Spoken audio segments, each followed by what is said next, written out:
I have been telling myself that I am not good on video for about 100 videos now. Oh, and it turns out that what you say to yourself actually matters and it actually affects quite a lot of things. So now that I'm on my second 100 videos, I am going to share with you some mindset things that I am trying to tweak right now and some mindset call outs that have happened to me lately that I hope will help you.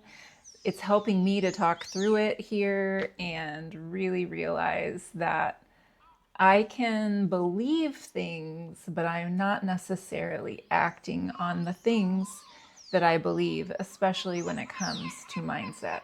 And I will tell you, the realizations for me are coming fast and furious right now. I am trying to process them and share them. Just wow, it's like I've been struck by lightning and I'm just trying to keep up sharing these things with you.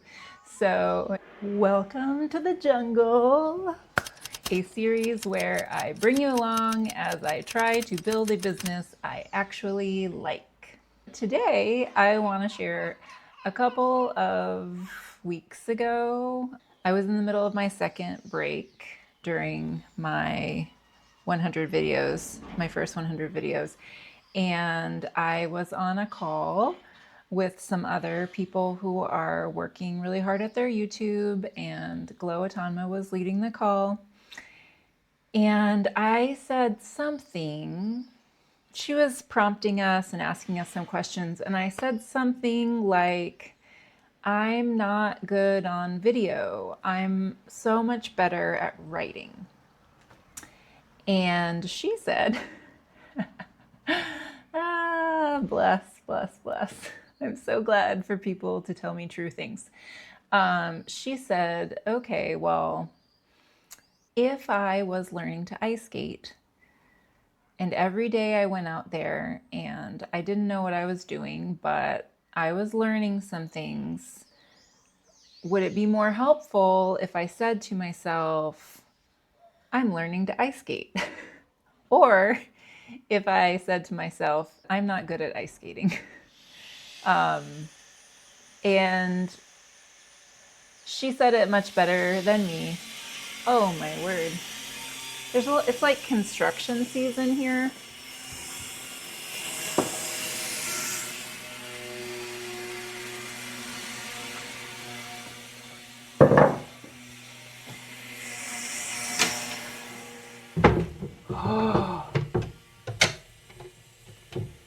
Construction season is quite hard on my sweet little ADHD brain. Okay, so we're going to go back to what I think was closer to what she actually said, which is I can go out there every day and say, I'm learning to ice skate, or I can go out there every day and say, I'm not an ice skater. I don't know how to ice skate. And I think it was such a good call out for me because I am somebody who leans very much into the power of mindset. There is a lot of science behind mindset, and I'm not talking about just pretending that something exists that doesn't. Like, that's not what it is. It's saying true things to yourself, and it's saying things that open your mind to what may be possible. And so I am learning here in this space to use my words better, use less filler words, get to my point faster, choose what kind of points and realizations that might be helpful for other people. I'm learning all of those things. And sure, it might be easier for me as a person to type things down. But that doesn't mean that I can't learn and grow. It doesn't mean that I haven't learned and grown. So, yeah, I'm just remembering that now and trying not to discount all of the learning that I've done. But I do think it's really funny I mean, that was very close to 100 videos in that I uttered the words, I'm not good on video. So if you have been believing something that's maybe not the most helpful for yourself, you are not alone. I would love it if you comment and tell me if you have had some of those, what they call limiting beliefs, around something specific in your life that maybe you're interested in being good at, but maybe you're afraid. I think that I've been afraid that I'm never going to get good at it. And so, anyway. All right. So, the trap here is the binary trap. It's either this or it's that. It can't be both. It's black or it's white. And I don't think this way about other things.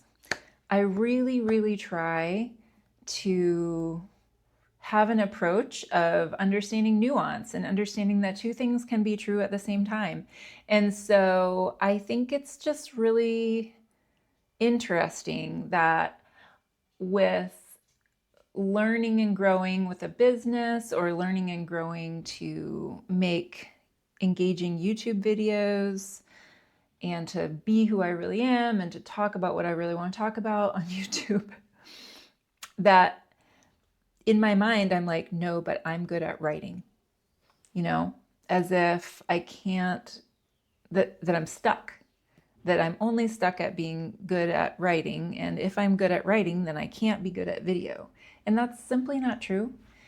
Most of the things that we get good at, we get good at by practicing. And I haven't had a lot of practice on video.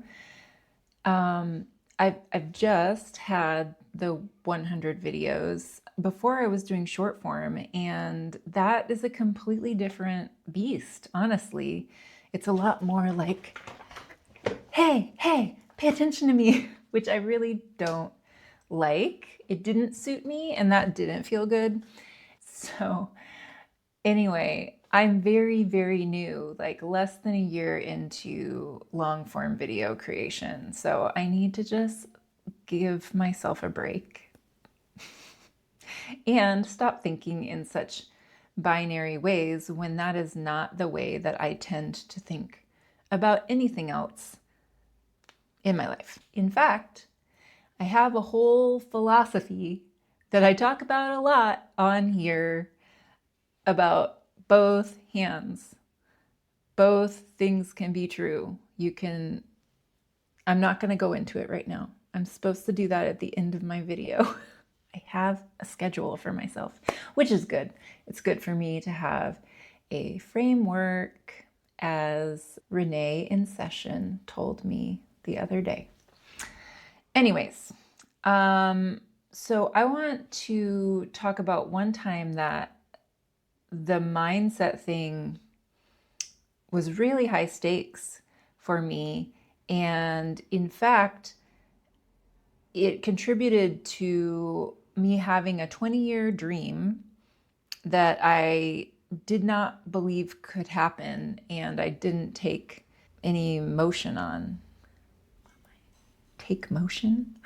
I didn't take action on. So this is probably one of the biggest examples of a mindset switch that caused a huge, colossal shift in our family. And it was with launching abroad. And it's funny because I keep mentioning that I don't want to be locked into move abroad, but it is such a part of my story. And it's such proof for me that I can accomplish dreams and big things that I had no idea how to accomplish, and I didn't expect that I could accomplish them. So here's what happened with the mindset shift that I attribute to actually getting to launch my family abroad. I started with this mindset, which you might recognize as similarly rigid to the mindset of I'm not good at video. And that mindset was moving abroad is not possible for families like mine. I have a multiracial, multi-abled, a whole lot of neurodivergence, a lot of it that was undiagnosed at the time, developmental delays. I mean, we have a lot going on in this family of 7. And I just was like, there's no way that a family like ours could move abroad. And so my brain believed me, because it's really interesting that the things that we think and the things that we say do have an effect. And our brain is very, very smart, and it's a good listener. And I have found that when I tell my brain this is what's true, my brain sees the world in that way. And so if I believe this is not possible, my brain goes, okay. And it doesn't see the possibilities. Like, I'm not challenging my brain in that scenario to look for possibilities. So at some point, I realized, oh, it might be possible for us to move abroad. So that was the first baby shift, where I began to say to myself, maybe it's possible for us to move abroad with a corporate transfer. So I had this very small little imagining of maybe we could pull this off. My husband's company is in multiple countries. Maybe we can get a corporate transfer, because that is the only way that I imagined that a family would ever move abroad. That's the only possibility I saw, because it's the only possibility I knew about. And I still wasn't helping my brain set itself up to help me find other possibilities. I didn't really know that was a thing then. So the next stage after the corporate transfer fell apart that we had tried to make happen, I wasn't ready to give up the dream of living abroad. And my heart was really set on it at that point. And I had definitely been dreaming of it for 20 years, though most of those years I had left it on the shelf dormant, because I was like, this couldn't happen for me because. And I began to ask, how can I make this happen? And it's so interesting when you switch from making a statement to a question for your brain. Brains are smart, and they sort of like challenges. And by asking your brain a question like, how can I make this happen? Or how might this be possible? It's like it starts running in the background, sort of like a program that's like downloading something while you're doing something else on the internet. It's just going back there. And I'm making the workbook that I'm making about the science behind manifesting things from my own lens. I've experienced this, and there's a lot of scientific principles. I'm doing that because I'm confident that I can reproduce this process, which used a lot of brain science without knowing it. I'm confident I can reproduce that with building a business that I love. And it never occurred to me to try and apply it to this particular dream and this particular situation until recently. So once I began asking that question, all of a sudden, I started seeing options and opportunities. Now, a lot of that is because I immersed myself in learning again about, how people lived abroad and what kind of work they did. Or I was listening to podcasts, I was listening to travel, I was listening to all kinds of different experiences. And my brain, because I had given it the question, this open-ended question, it began to sort of do the work behind the scenes for me. And I was doing the work of exposing myself to ideas about this topic. And I mean, here I am. I'm in Portugal. I left America 7 years ago with my family of seven. It's been bumpy, but I'm here.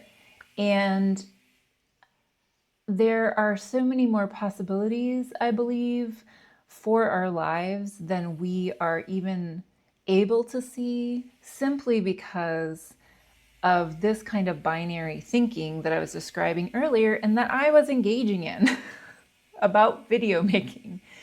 So I'm excited to share this with you. I'm excited for me to break through in one more area of my life, to just go, oh, silly, why are you doing this again? Why are you telling yourself things that will not help you grow and get to the dreams and goals that you have? So I would like to end with my personal both hands philosophy that I try to apply in all areas of my life, and now I have a new area in which to apply it.